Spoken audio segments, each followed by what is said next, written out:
Chers amis, bonjour. Nous sommes le lundi 3 novembre 2025. Il est 9 heures. Quelques news de l'Arménie, de l'Artsakh et de la diaspora arménienne. Est-ce que la voie Trump, la route Trump, apportera-t-elle la paix en Arménie? Point d'interrogation. Ça sera le thème du débat de ce vendredi, donc 7 novembre à 20h30, salle Chemnier de la musée Jean Moulin, organisée par l'association culturelle arménienne. Voilà donc l'affiche de cette voie Trump avec les accords donc, du 8 août dernier à Washington. On verra si cette route Trump va se réaliser ou si elle va apporter donc la paix à l'Arménie contre son voisin belliqueux, l'Azerbaïdjan.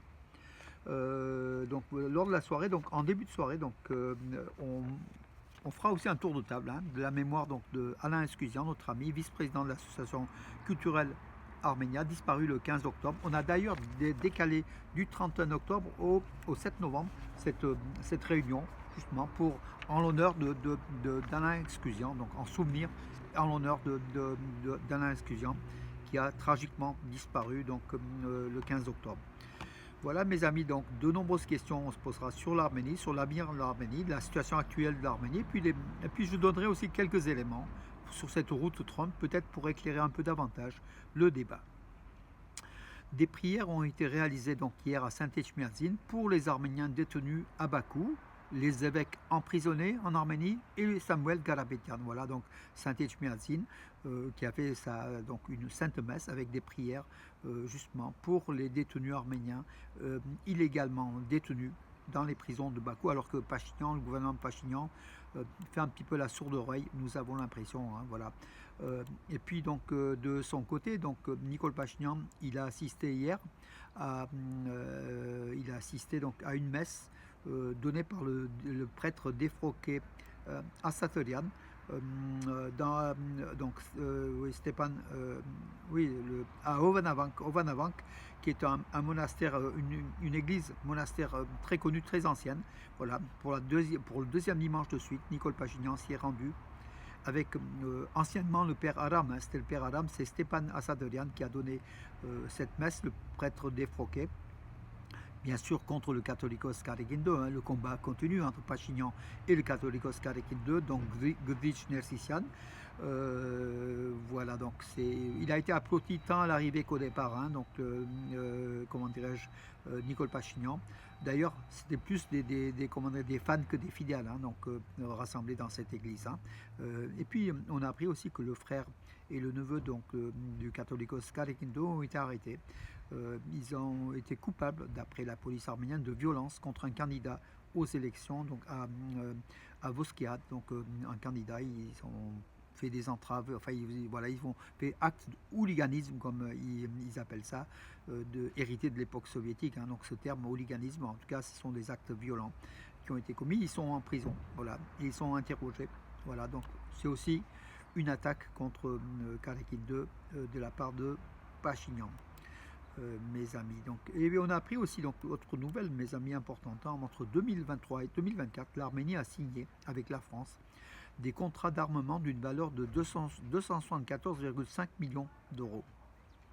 Il y a bien sûr les canons César, il y a des missiles, il y a un certain nombre de choses. On n'a pas encore le détail de toute cette fourniture, donc, et puis formation des écoles militaires d'Arménie, beaucoup d'éléments. Donc on aura d'autres éléments donc, par la suite, mes amis, pour cela. C'est quand même assez important pour le dire. Voilà. Alors, qu'est-ce que je peux encore vous dire, mes amis? Bien sûr, donc, dans cette actualité, donc, hier, donc, Pachinian contre Saint-Etchmiadzin, ça continue. Il veut même faire une messe à Saint-Etchmiadzin, donc le Pachinian, on verra. Hier, par contre, il y a eu un séisme assez important, en fait, de 4,1, magnitude 4,1, au nord de l'Arménie, donc dans la région de Lori et dans la région de Chilak, à la frontière arméno-géorgienne, hier à 19h45 heure locale. Voilà, donc à une profondeur de 8 km, c'était oui, c'était assez puissant en fait, 5,5 à 6 sur l'échelle de la magnitude, donc dans son épicentre, c'est un séisme relativement puissant, mais qui a fait peu de dégâts, donc on n'a pas eu des échos de dégâts, mais en tout cas, a priori, dans cette région de Chilak et de Lori, il n'y a pas eu de dégâts, mais ça a été fortement ressenti, voilà. Le président de la République d'Arménie, donc Vakhen Tchadolian, était au Caire pour assister donc à l'ouverture du grand musée égyptien. Donc l'Égypte qui a investi un milliard de dollars, des délégations d'environ 80 pays qui étaient présents à cette inauguration, présentes à cette inauguration, ainsi qu'une douzaine de rois, de princes héritiers, des présidents d'une vingtaine de pays, dont l'Arménie. Voilà, l'Arménie qui entretient de bonnes relations avec l'Égypte aussi. Hein. Médaille d'or, une médaille d'or en championnat d'Europe de judo des 60 kg des moins de 23 ans à Chisinau, capitale de la Moldavie. Donc Vahe Arassian a remporté sous les couleurs de l'Arménie le titre de champion d'Europe du judo des 60 kg des moins de 23 ans qui sont déroulés à Chisinau en Moldavie. Depuis longtemps on n'avait pas eu de titre en judo. Bravo à cet Arménien, Vahe Arassian. Voilà. D'autres Arméniens ont participé comme Martin Badalian, comme Shirai Ramparian, Artak Torosian, mais bon, ils n'ont pas remporté de médaille. Il y a un Arménien qui a remporté une médaille, Sos Ratchatelian, mais malheureusement pour l'Arménie, il représentait la Serbie. Il a eu la médaille de bronze dans les 73 kilos. Sos Ratchatelian. Je vous donnerai ce soir en détail, mes amis. Suivez donc Radio Arménie, l'émission sport de Radio Arménie à partir de 18h30. Voilà, sur YouTube, sur les Facebook, surtout sur le site de Radio Arménie également. Et puis on donnera nous la diffusion en direct. On partagera sur plusieurs sites, mes amis, pour suivre l'actualité sportive arménienne qui était assez dense au niveau de la semaine écoulée. Hein. Voilà mes amis pour aujourd'hui. Alors est-ce qu'il y a d'autres informations? Oui, il y a un autobus aussi qui est tombé dans la région dans un ravin dans la région de Tabouche, pas loin d'un monastère du monastère d'Aralzin. C'était des étudiants de l'université de Yerevan, Brusov. Une trentaine de blessés, dont un, semble-t-il, assez gravement, le reste moins gravement, mais en tout cas, voilà, on ne sait pas les causes du fait que l'autobus est tombé dans un ravin d'une quinzaine de mètres en contrebas. Voilà, mes amis, pour aujourd'hui, je vous donne rendez-vous à demain et je vous souhaite une bonne journée de lundi. On va voir le soleil tout à l'heure. On attend, hein, là les nuages vont s'écarter, puis il y aura du soleil, mes amis, pour aujourd'hui sur Valence.